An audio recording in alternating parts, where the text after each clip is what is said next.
विजेडी तरफ आज आलोचना करने लिखित भाव में बाचस्पति महोदय को अनुरोध करा एवं से प्रसंग आलोचना करने आज विजेडी दाबी करुला। अदिनिया वर्षा होती एवं 14 जन चाषी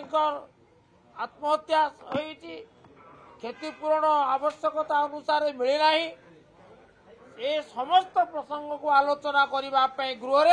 आज सरकार पाखे विजेडी दाबी करथिला। बाचस्पति को लिखित भाव में अनुरोध कर अनुमति व्याख्या करथिला जहा फल आज बाध्य होई आज गृह मध्य भाग को आसी ये प्रसंग उठे।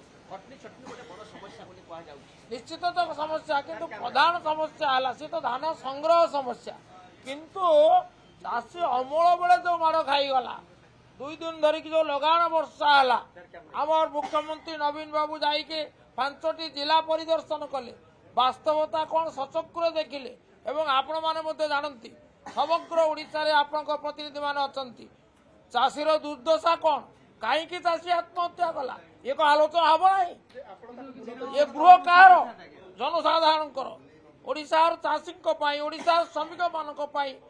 आलोचना करवा ये गृह उद्दिष्ट। कटनी छटनी प्रधान प्रसंग आज ना कटनी छटनी गोटे प्रसंग थिला किंतु प्रसंग है सामग्रिक भाव में चाषीर प्रसंग चाष क्षतिर प्रसंग चाषी आत्महत्यार प्रसंग क्षतिपूरण दिया नजार प्रसंग धान संग्रह समस्यार प्रसंग कटनी छटनी प्रसंग कहीं आलोचना कहीं आलोचना सुजोग कहीं से सुजोग अभाव प्रतिवाद करवा आज विजेडी जो कार्य आलोचना उत्तर देवे आम पाखे अभियोग अच्छी दबू आलोचना आलोचना पछगुंचा कहीं अनुमति वंचित कहीं मूलतः प्रस्ताव आलोचना पारे किंतु ता सीमित जेहेतु ये गोटे बड़ समस्या राज्यव्यापी समस्या 14टी जिला क्षतिग्रस्त एवं केवल विजेडी नुहे गृहर अन्य सभ्य मान आलोचना करने इच्छुक सुतरां स्वतंत्र प्रस्ताव भाव में आम नो डेट मोशन आम विधानसभा नियमावली 114-13 धारा अनुसार आलोचना करने को बाचस्पति अनुमति भिक्षा कर